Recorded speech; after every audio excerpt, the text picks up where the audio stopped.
N V news, ray of positivity. नमस्कार, मैं हूं आनंद मिश्रा और आप देख रहे हैं एनवी न्यूज। किसान बिल पर लगातार पूरे देश में विरोध प्रदर्शन अभी भी जारी हैं। पंजाब के किसान इसको मुख्य रूप से लेकर आगे बढ़ रहे हैं। किसान ने इन बिलों को काला कानून करार दिया है। इसके साथ ही साथ हम आपको यह भी बता दें कि पूरे देश में अलग अलग राज्यों में किसान विरोधी इस बिल का प्रदर्शन हो रहा है। किसान इस पर इकट्ठा हो रहे हैं, अपनी आवाज लगा रहे हैं।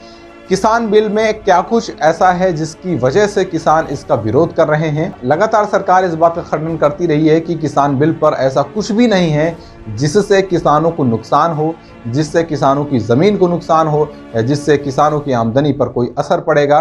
यहाँ तक सरकार का यह भी कहना है कि इससे किसानों की आमदनी में बढ़ोतरी होगी।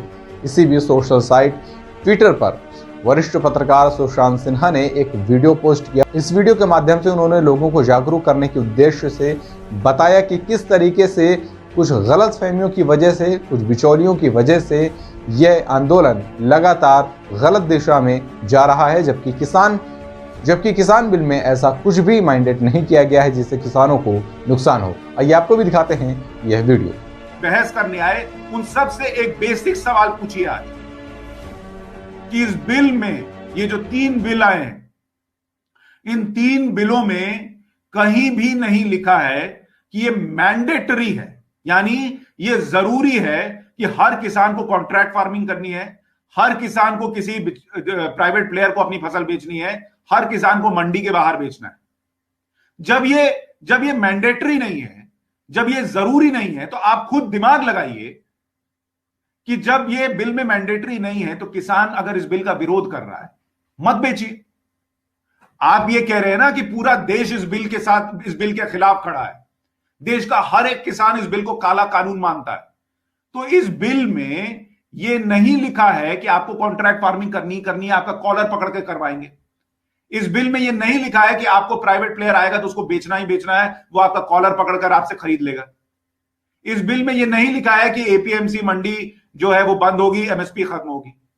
तो जब आपके ऊपर है और पूरे देश का किसान अगर बिल का विरोध करता है तो बिल आने दीजिए, मत कीजिए कॉन्ट्रैक्ट फार्मिंग, मत बेचिए प्राइवेट प्लेयर को। प्राइवेट प्लेयर आए, बोले उसको बोलिए भाग जाओ यहां से, नहीं बेचना है तुमको। अगर कोई कॉन्ट्रैक्ट फार्मिंग करने के लिए आए, बोले भाग जाओ यहां से, नहीं बेचना है तुमको, या तो नहीं करना है तुमसे कॉन्ट्रैक्ट फार्मिंग। तो जब आप इसका विरोध कर रहे हैं, सरकार बिल वापस नहीं ले रही है, आप वहां ठंड में बैठे हुए हैं, तो आप छोड़ दीजिए ना, मत कीजिए। लेकिन आपको खुद पता है कि लोग और किसान जो हैं वो इस बिल के पक्ष में भी हैं, और आपको इसी बात का डर सता रहा है। ये जो बिचौलिए बैठे हैं, इनको इसी बात का डर सता रहा है कि अरे एपीएमसी मंडी में तो हमने लूट मचाई हुई थी, अभी तक जैसे मन करता था कॉलर तो ये पकड़ते थे भाई, कॉलर ये पकड़ते थे किसान का कि अरे तुम्हारी फसल खराब है, मंडी में बिकेगी नहीं, अब कहां वापस लेके जाओगे, बेकार हो जाएगी, सड़ जाएगी, मुझे बेच दो किसी भी औनी पौनी कीमत पर। और किसान बेचारा बेच के चला जाता था, और उसके बाद यही लोग, ये बिचौलिए मंडी में उसको बेच के पैसा कमाते थे। और इनको डर इसी बात का है कि अगर कोई ऑल्टरनेटिव मिल गया, विकल्प मिल गया, तो ये तो भाग जाएंगे, ये तो हाथ से लक्ष्मी जी निकल जाएंगी। तो आप मूर्ख बनाना बंद कीजिए। NV news, ray of positivity.